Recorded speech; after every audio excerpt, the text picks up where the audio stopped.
Compromiso con el medio ambiente y con la movilidad, el gobierno de la Ciudad de México incorporará nuevas unidades al sistema de transporte público. Veamos cuáles son. Recibieron el banderazo de salida 100 taxis híbridos y 120 autobuses del sistema M1. Estos últimos circularán por el corredor Eje 5 y 6 Sur, Santa Catarina, Metro Observatorio y sustituirán a más de 300 microbuses. Esto para mantener el compromiso de una mejor movilidad en la capital, indicó el jefe de gobierno Miguel Ángel Mancera. Mejor movilidad para la Ciudad de México igual a menos contaminación para la Ciudad de México. Mejor movilidad para la Ciudad de México igual a mejor experiencia del usuario del transporte público.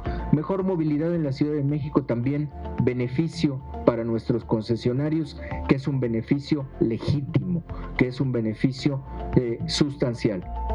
Las unidades de transporte M1 cuentan con tecnología que limita la velocidad del vehículo para preservar la seguridad de los usuarios.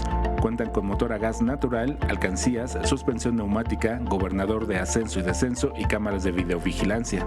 Para sustituir el parque vehicular de taxis que circulan en la Ciudad de México, el mandatario señaló que se entregarán unidades nuevas cada mes. Y el compromiso que tenemos con el secretario de Movilidad de seguir en esta línea, más o menos estamos calculando entre 40 a 50 taxis por mes que estemos haciendo en la sustitución. El chiste es que no se pierda el ritmo, el chiste es que se siga. Cada vez más nos lo van a pedir. El gobierno de la ciudad prevé que estas medidas beneficien a 150,000 usuarios diariamente.